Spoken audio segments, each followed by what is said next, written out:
O primeiro adversário que o ser humano encontra na vida não é a dor, nem o erro, nem o pecado. É o medo.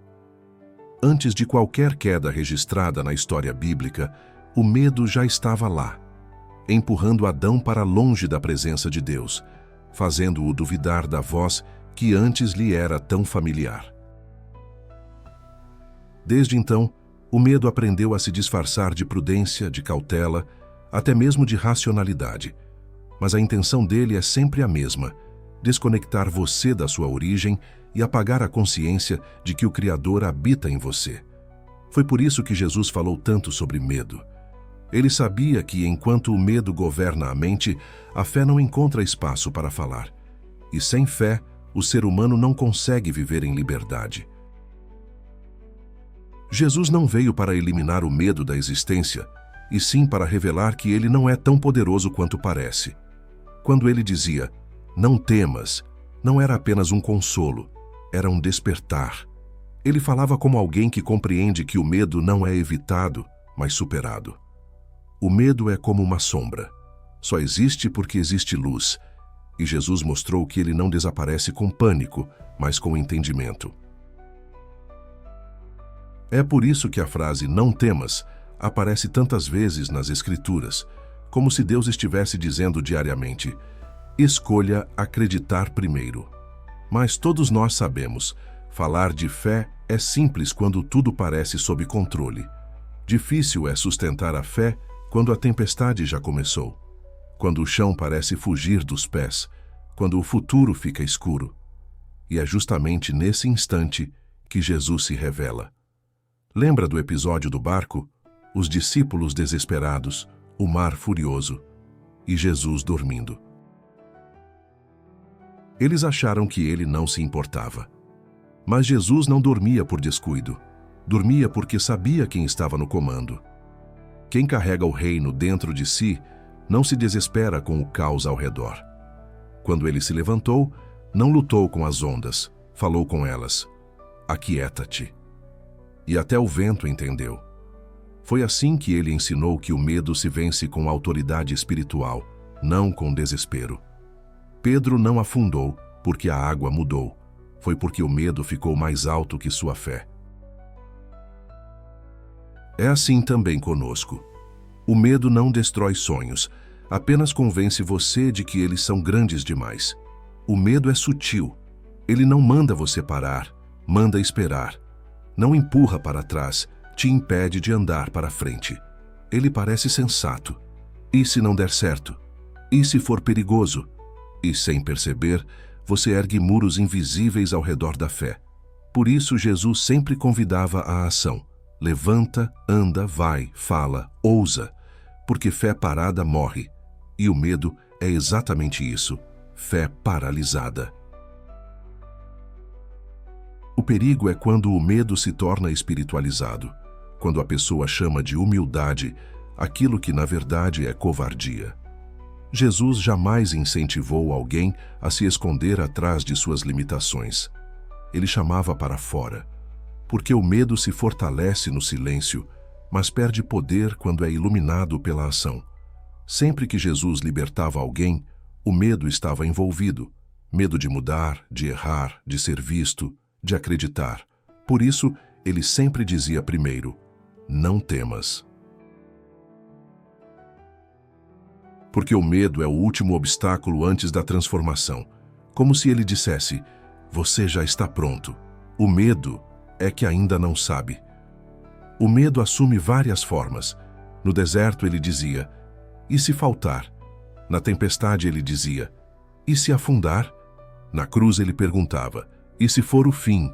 Mas Jesus respondeu todas essas vozes com a mesma palavra: fé. O medo tenta te arrastar para preocupações do amanhã, para te tirar da presença de Deus no agora. É por isso que Jesus disse para não andarmos ansiosos. A ansiedade é o medo de hoje com nome moderno. O medo tem argumentos fortes.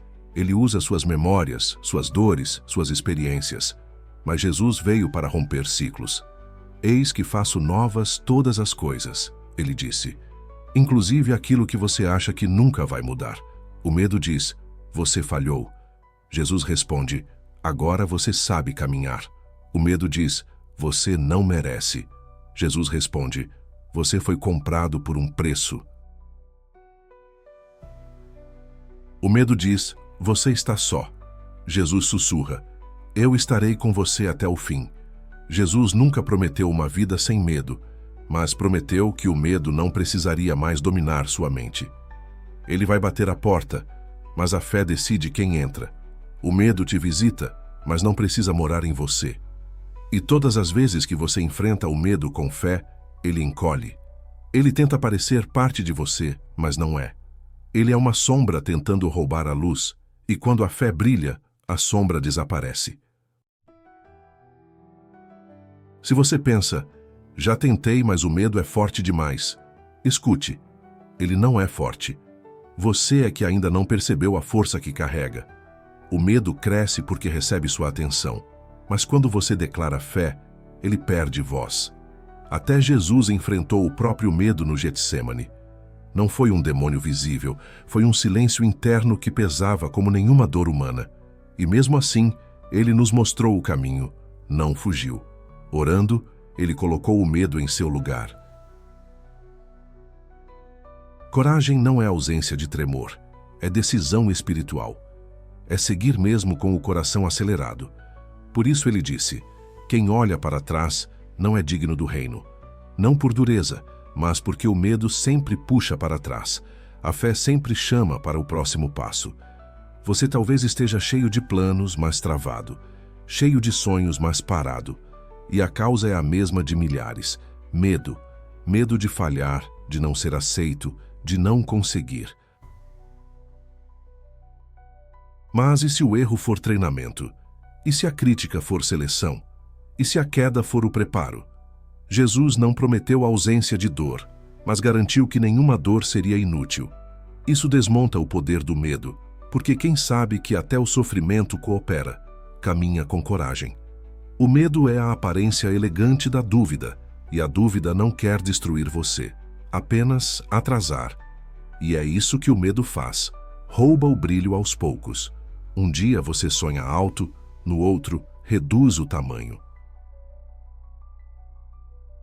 Um dia você ora com força, no outro acha que Deus esqueceu.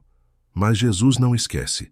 Ele sabia quem era, e é isso que o medo tenta roubar de você, a identidade. Ele quer que você se sinta pequeno, incapaz, indigno. Mas Jesus veio lembrar que você é herdeiro. Ele prometeu paz, não a paz de um mundo sem conflitos, mas a paz de quem tem domínio no meio deles. Quando o medo perde espaço dentro de alguém, essa pessoa se torna incontrolável pelo sistema. O medo é a coleira que os ambientes usam para domesticar almas, mas quem se solta dela começa a viver o reino, um estado de consciência em que a fé toma as decisões. O medo sempre aparece antes de algo grande, antes de um recomeço, antes de um milagre, antes de uma porta aberta. Ele não odeia quem você é, ele teme quem você se tornará. Por isso Jesus dizia, levanta-te. Não era só sobre o corpo, era sobre a alma, sobre levantar da dúvida, da covardia, da falsa segurança. Porque viver pequeno para evitar riscos é a forma mais disfarçada de morrer antes da hora. Jesus jamais chamou alguém para viver pequeno. E quando você lembra quem você é, o medo perde morada. Quando diz, eu creio, ele treme. Quando diz, eu continuo, ele recua. Porque a fé dita o ritmo de Deus na sua vida. O medo é apenas o último teste antes da manifestação. Ele pergunta, você ainda acredita? E quando a resposta é sim, o céu se move. Então respire.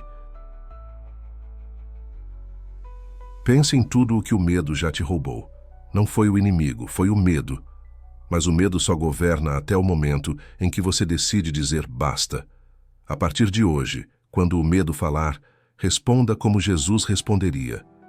Eu sei quem sou, sei de quem sou e sei para onde vou. Essas três verdades desarmam qualquer escuridão, porque o medo só se alimenta do esquecimento. Cristo venceu o medo. Agora, é sua vez de caminhar sem ele.